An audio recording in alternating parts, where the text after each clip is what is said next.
presiden itu similarnya adalah kepala eksekutif. Similarnya adalah dipilih pemilu. Kepala daerah juga kepala eksekutif dan hasil pemilu. Ada MOU antara Shopee sama Gibran. Itu akan saya kejar terus sampai pada posisi kayak mudah-mudahan kayak Setia Novanto dulu lah.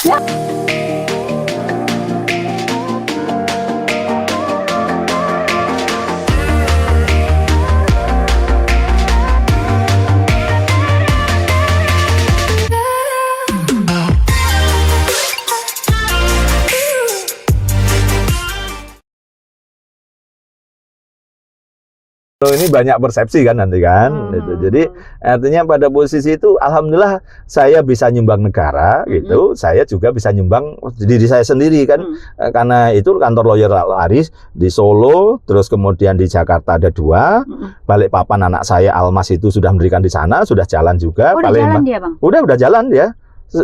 Habis heboh dia menang di MK itu, langsung nikah, langsung kabur ke Balikpapan. Aku tanya begini, ikut ayah ke Jakarta jadi kacung, apa ngelola kantor Balikpapan? Ya pilih ngelola kantor Balikpapan gitu. Iya gitu.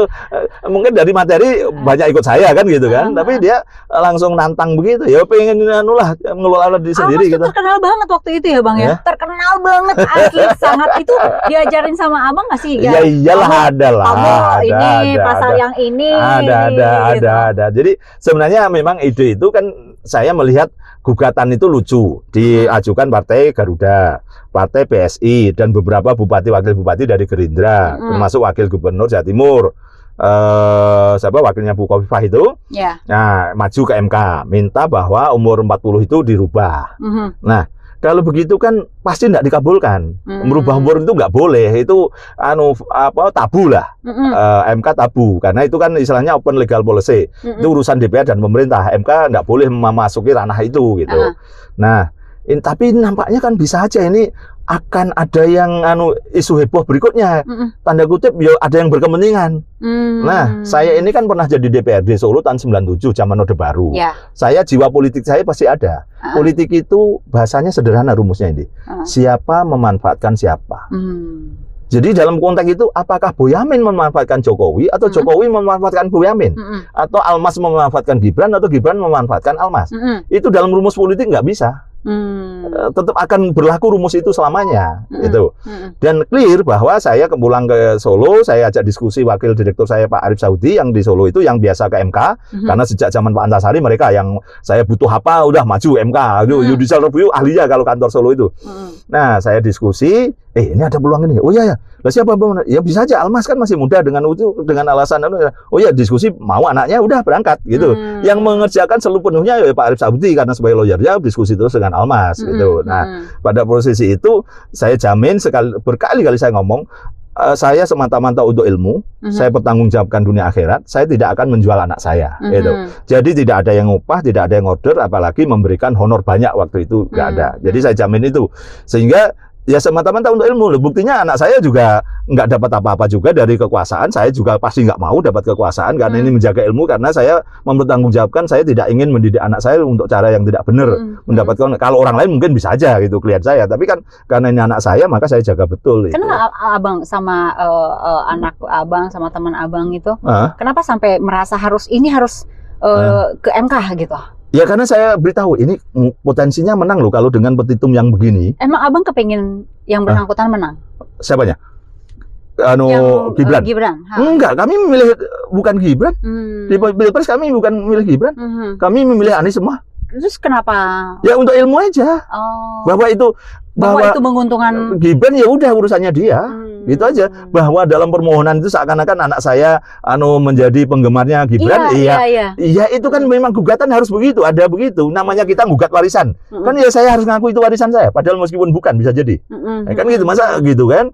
Ini kan prosesnya adalah petitumnya kepala daerah. Kan gitu. Kenapa kepala daerah yang hasil pemilu? Karena similar. Presiden itu similarnya adalah kepala eksekutif. Similarnya adalah dipilih pemilu. Kepala daerah juga kepala eksekutif dan hasil pemilu. Maka misalnya Sri Sultan Hamengkubuwono nggak bisa karena bukan dihasilkan oleh pemilu. Wali Kota Jakarta Utara nggak bisa. Kepulauan Seribu nggak bisa. Atau PJ Bupati Gubernur juga nggak bisa. Maka kita turunkan kepala daerah yang hasil pemilu. Maka boleh mencalonkan diri jadi presiden. MK itu sudah sejak tahun 2013 memaknai umur itu. Usia maksimal orang daftar itu kan 67 untuk daftar jadi calon hakim Mahkamah Konstitusi. Tapi kemudian dimaknai, saya sampai apal itu. Jadi sebenarnya saya itu plagiat terhadap itu, ide saya. Putusan nomor 7 tahun 2013, di mana hakim MK mendaftar maksimal umur 67. Tapi itu bisa dimaknai kalau dia sudah jadi hakim sebelumnya, maka umur 68 boleh. Pokoknya yang penting sampai umur 70. Nah, itu kemudian diambil Pak Nurul Gufron. Calon pimpinan KPK belum umur 50 tapi berpengalaman jadi pimpinan KPK dapat. Lah terus saya ambil lagi. Gitu loh. Ini kan sebenarnya urutan dari plagiat itu aja. Iya. Jadi ketika tadi kan Abang bilang saya milih Anies kok sekeluarga gitu. Termasuk Almas juga. Iya. Clear itu. Dengan lolosnya Gibran itu kan hasil gugatan maksudnya Almas gitu. Ada penyesalan nggak ya? Enggak, kita demi ilmu aja kok. Demi ilmu aja semata-mata. Ya. Kalau bicara semata, misalnya kemarin Hendri Satrio, Bu Yamin gara-gara Bu Yamin Gibran jadi wapres. Bukan begitu, gara-gara Bu Yamin Prabowo jadi presiden. Ayo pilih mana? Nyatanya Prabowo dapat 83%. Loh berarti kan sepasang mereka. Ya sepasang kan, tapi apapun kan presiden. Yang berwenang presiden. Wapres kan tidak punya kewenangan apa-apa, ban serap aja.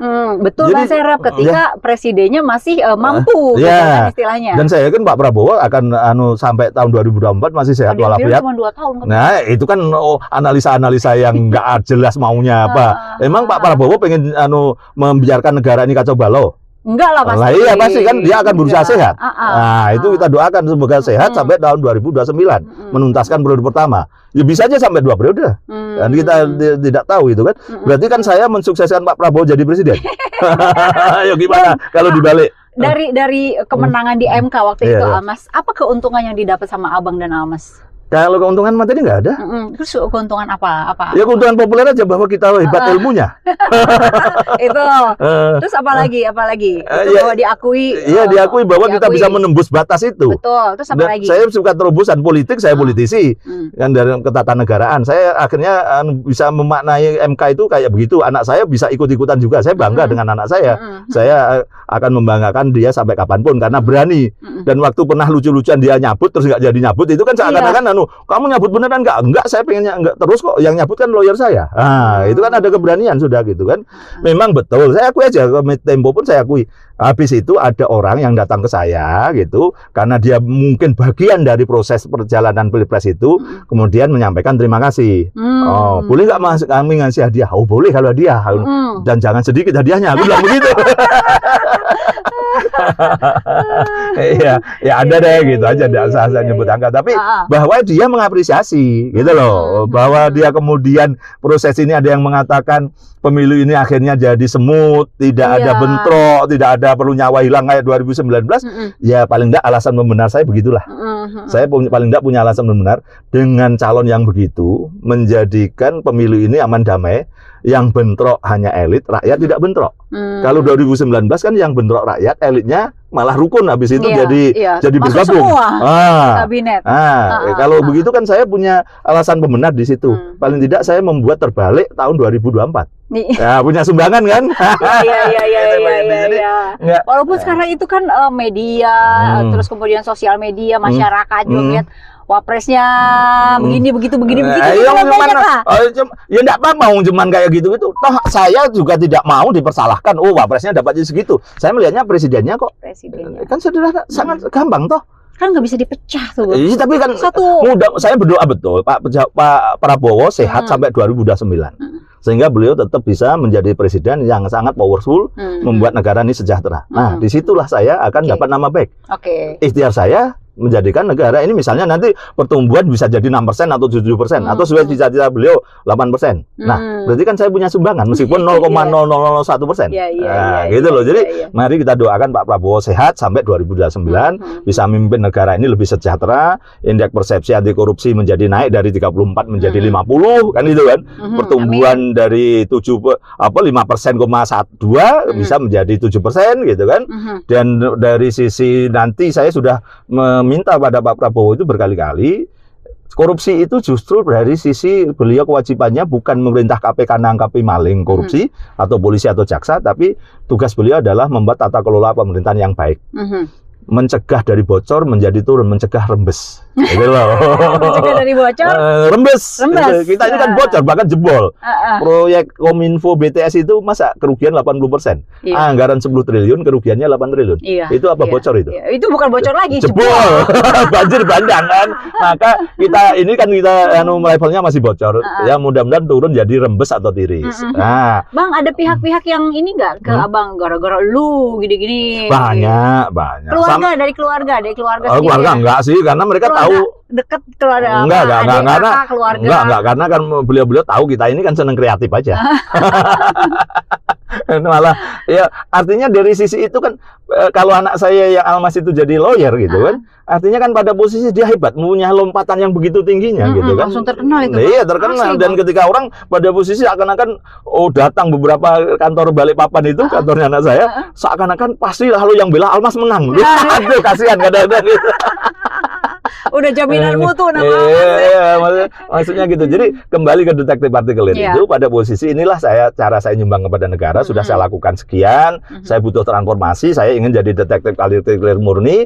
Kalau perkara-perkara yang menengah bawah atau apapun kasus tata kelola saya berbayar.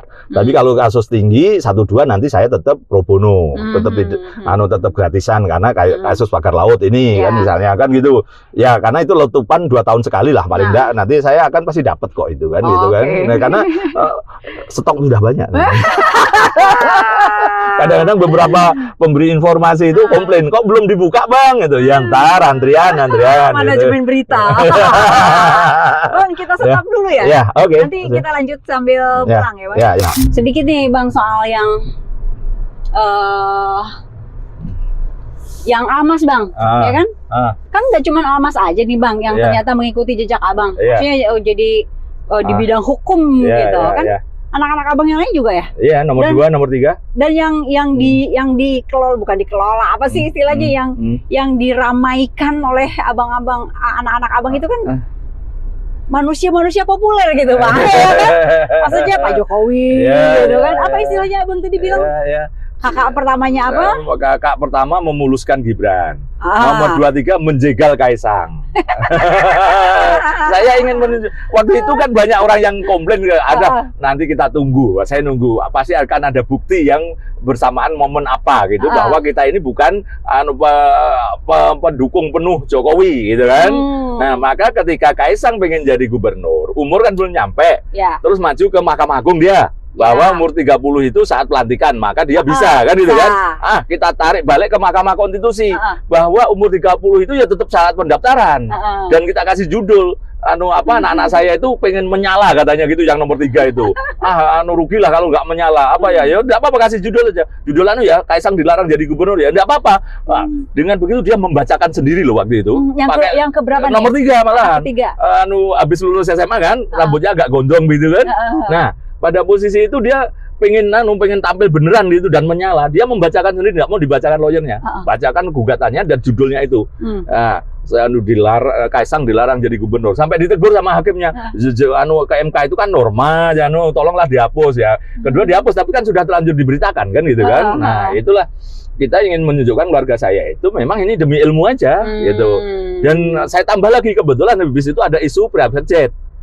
Saya cari gali datanya, dapatlah ke Pemkot Solo ada MOU antara Shopee sama Gibran sebagai wali kota Solo. Maka segera saya bikin laporan, ada dugaan gratifikasi di situ. Maka kemudian saya laporkan KPK dan saya kawal dan saya gugat ini, termasuk keberadaannya tas yang mewah segala macam itu kan diduga tidak membayar bea cukai ini. Nah, kemudian saya gugat pra-peradilan ke Pengadilan Solo. Hasilnya apa ya Bang ya? Kayaknya belum, karena itu kan kemudian memang imigrasi Solo itu kan penerbangan domestik, maka tidak melakukan checking terhadap barang-barang yang dibawa. Maka ini akan kita segera daftarkan minggu depan. Bea cukai Halim, karena ternyata pesawat itu dari Jepang turun Halim, harusnya kan di situ bayar cukai. Tas dan mesin. Jadi kita membuktikan terhadap keluarga Jokowi kita tidak peduli salah ya kita hajar gitu. Nggak kalau bayar gratifikasinya nggak diapa-apain Bang? Gratifikasinya sudah saya akan gugat nanti. Tapi nggak ada lanjutannya tuh? Nggak ada lanjutannya karena memang Kaisang dianggap bukan bukan penyelenggara negara. Dan kemudian sudah kakak sendiri kan gitu katanya kan gitu. Oke, no problem. Ada bolong nggak di situ Bang? Ada, pokoknya nanti gugatan saya nanti akan kelihatan lah di situ. Apakah ada yang naik pesawat itu selain Kaisang? Nah, cluenya gitu aja. Oh, ada ya Bang? Ada. Katanya nebeng temen Bang. Nebeng ini temennya berarti. Ya? Nebeng temen? Bukan. Adakah yang pernah naik pesawat itu dari sisi penyelenggara negara? Oh, iya. Dari sisi itu, apakah ada penyelenggara negara yang ikut pernah naik itu? Iya. Nah, nanti kalau gugatan pesawat yang sama. Pesawat yang sama. Nah, kalau gugatan saya itu masuk nanti akan ketahuan potensi ada penyelenggara negara yang pernah ikut naik pesawat itu. Nah, berarti kan potensi ada gratifikasi di situ. Iya. Nah, karena ada penyelenggara negara. Tapi tetap penyelenggara negara, bukan Kaisangnya. Bukan. Kalau Kaisangnya udah nggak bisa diapa-apain? Nggak bisa, karena memang dia kan memang bukan penyelenggara negara. Kedua juga ini sudah dia sudah berbisnis sendiri kan gitu. Gitu loh. Jadi sehingga menjadikan memang udah nggak bisa diapa. Tapi versi saya karena di Kementerian Agama itu termasuk adik dan kakak gitu loh. Sebenarnya posisi itulah saya tetap ingin menggugat KPK. Kenapa Kaisang tidak sebagai gratifikasi apapun itu kan kalau itu bukan adiknya Gibran, bukan anaknya Jokowi. Iya, betul. Apakah Boyamin pernah ditawari private jet itu? Kan enggak. Ini ditawari enggak juga. Meskipun saya oleh klien saya pernah dibayari untuk naik private jet. Bukan karena saya iri loh ya gitu. Ke Australia naik helikopter juga biasa kan gitu kan. Jadi artinya di Australia naik helikopter. Jadi proses inilah saya ingin menunjukkan bahwa saya independen, tidak karena materi, juga karena tidak mengkultuskan Jokowi dan anak-anaknya, keluarganya enggak. Ketika saya malah justru sekarang ini keluarga saya pengen membuktikan pada masyarakat kita justru lebih keras terhadap Jokowi dan anak-anaknya dan keluarganya gitu. Udah keroyokan tuh abang. Ya udah. Ya kan? Anak nomor 2, nomor 3. Nah, terus itu. Abang sekeluarga berapa orang sih? Semuanya anak 5. Semua tapi yang nomor 45 itu kan perempuan ada di pesantren dan baru lulus SMA dan SMP dan nampaknya enggak ingin jadi hukum lah. Mereka ambil hukum memang dikomporin sama ayahnya apa gimana? Enggak juga karena memang ya pengen aja nampaknya juga pengen, terutama yang nomor 3 tadinya pengen desain grafis. Tapi pernah dia ditilang di razia tahun baru. Nah, kemudian tidak dikasih surat tilang terus tanya saya gimana? Ya udah gugat aja polisinya. Nah, polisinya digugat itu ya kelimpungan karena tidak ada tilangnya, tidak ada penyitaannya kan. Nah, pasti kalahnya kan. Nah, sampai polisinya menemui segala macam sampai tilang dibayar enggak pada posisi istilahnya tilangnya pun diurus beneran oleh polisinya gitu loh. Jadi sampai polisinya mendatangi anak saya itu loh, ternyata hukum asik juga ya. Udah aku kuliah hukum aja katanya gitu. Jauh amat dari desain grafis ke hukum ya. Iya gitu. Tapi masih tetap pengen kuliah 2 katanya begitu. Ya udah kita lihat. Yang lagi heboh juga kan udah agak lama sih. Yang Harvey Muiz, abang nggak ngapa-ngapain? Siapa bilang? Aku kan pra-peradilan. Tapi kok menyasar RBT? Nggak kedengeran bang. Menyasar RBT 2 kali berita ramai juga kok. Ya, tapi tidak seheboh yang lain-lain memang gitu. Nah, ini saya sudah ngomong akan saya gugat 3 kali untuk mengejar namanya RBS atau RBT itu. Yang itu bosnya Harvey Muiz. Dan itu ya ada tawaran ini itu ya tetap saya tolak gitu. Jadi ramai kok waktu itu ya memang karena hanya pra-peradilan beritanya hanya gugatan sampai pembacaan masih belum dikabulkan karena memang belum ada penyidikan terhadap RBS. Karena masyarakat gemes loh bang. Iya. Itu makanya berapa triliun cuma 6,5 tahun. Iya, makanya ini kan saya meminta kejaksaan banding dan akhirnya banding kan. Itu. Nah dari sisi itulah yang kemudian saya bisa memaksa selain banding. Nanti tetap saya akan ngejar RBS bosnya Harvey Muiz. Karena nanti kan dengan pencucian uang penggantinya kan kurang. Paling tidak sekarang Kejaksaan Agung baru mengejar perusahaan-perusahaannya. Lah kalau perusahaan-perusahaannya itu nanti sudah dijadikan tersangka, kan berarti kan aliran uangnya akan ketemu. Nah, itulah yang saya akan buktikan. Kemarin pun sudah saya ke sidang pra-peradilan itu bagaimana RBS itu sebenarnya ujung dari penikmat uang itu. Jadi kelompoknya Suparta, terus siapa Mertanadi segala macam ujungnya ke PT yang hampir mirip juga singkatannya itu. Dan disitulah dia 60% sahamnya, 40% anak istrinya. Saya dapat datanya, dokumennya gitu. Itulah yang saya kejar. Saya tidak akan kompromi dalam kasus timah itu dan ngejar namanya RBS, bosnya Harvey Muiz. Harvey Muiz ini kan hanya layer kedua, ada bosnya lagi yang lebih hebat. Dan itu orang semua paham tidak tersentuh. Maka saya kejar itu. Saya yakin kalau itu akan saya kejar terus sampai pada posisi kayak mudah-mudahan kayak Setia Novanto dulu lah. Jangan ketemu tiang listrik lagi ya. Abang, makasih ya Bang. Ya, kita mudah-mudahan proses ini kita nyumbang negara dan kamu tetap dengan posisimu sebagai media, sebagai jurnalis, jurnalis juga, tapi kan tetap ada posisi rambu-rambunya itu kamu saya melihatnya masih tetap sebagai seorang profesional jurnalis itu loh. Karena ini mengikuti perkembangan zaman aja punya podcast. Tapi kan kenapa aku mau satu, memang saya menghormati memang profesimu itu untuk ikut membesarkan saya. Kedua, saya yakin kamu tidak seperti podcast yang sekedar nyinyir. Makasih Abang. Ya, makasih ini sampai ketemu ya. Detektif partikelir. Yang sebenarnya tidak bersedia podcast. Alhamdulillah. Karena ini diculik ya boleh lah gitu ya. Abang, makasih ya Bang ya. Makasih nih. Ya, oke. Ya, masih. Assalamualaikum warahmatullahi wabarakatuh. Nah, itu tuh Bang Boyamin Saiman. Segitunya banget ramainya ngobrol sama beliau. Ada banyak yang diceritain, yang di on record, ada juga yang off record. Ya, pokoknya seru lah. Oke, nanti kita ketemu lagi sama narsum-narsum yang lain ya di Indie Stories. Sampai jumpa, dadah.